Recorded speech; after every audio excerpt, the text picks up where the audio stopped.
actually prepared a speech tonight, so you bear with me. I only got 4 minutes anyway, right? As I was just introduced, I am a political refugee from Cuba, so I'm very familiar with socialism. My parents slowly saw what happened in Cuba from '59 to 1970 when I immigrated to this country. And I hate to say it, folks, but it's not as drastic, but we're heading in that direction.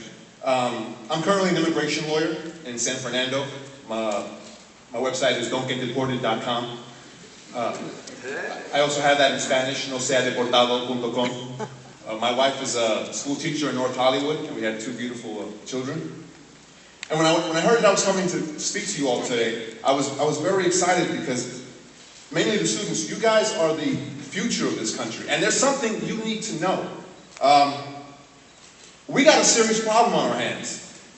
Joblessness and the economy are at the top, but the root cause of these problems is 2 words, and it was alluded to before by several candidates. It's big government. We live in a country where the government tells small business people who they can hire, what you have to pay them, what their benefits must be, what food you can eat, what drugs you can take, who your doctor is, where you can live, and where you can send your kids to school, etc., etc., etc.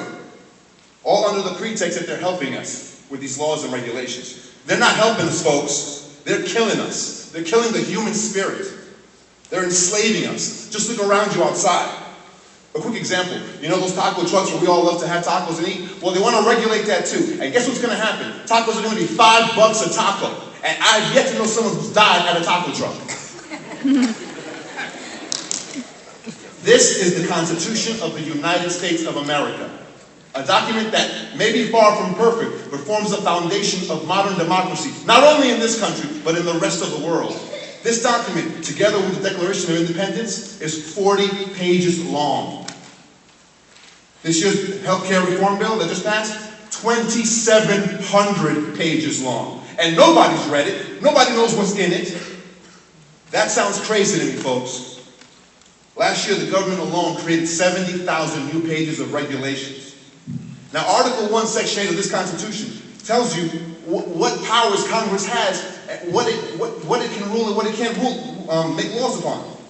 There's no mention in here of health care. There's no mention in here of education. There's no mention in here of energy. There's no mention in here of agriculture, human services, and a whole bunch of other areas.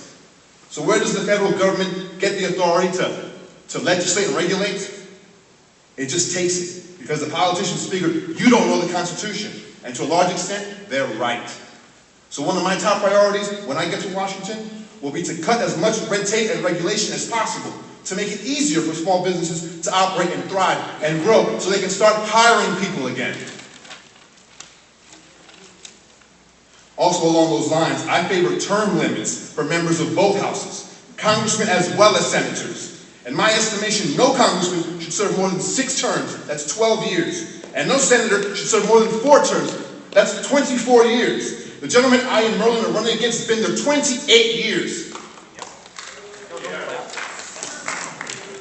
And lastly, folks, we need comprehensive immigration reform and stop blaming immigrants with everything that is wrong with America when these folks come here to work twice as hard for half the pay in jobs we don't want.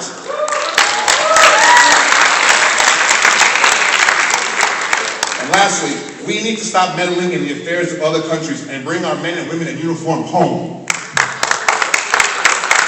Let me say one thing as I retire. Some may call us extremists, but I'm going to use the immortal words of Cicero. Extremism in defense of liberty is no vice, and moderation in pursuit of justice is no virtue. Thank you.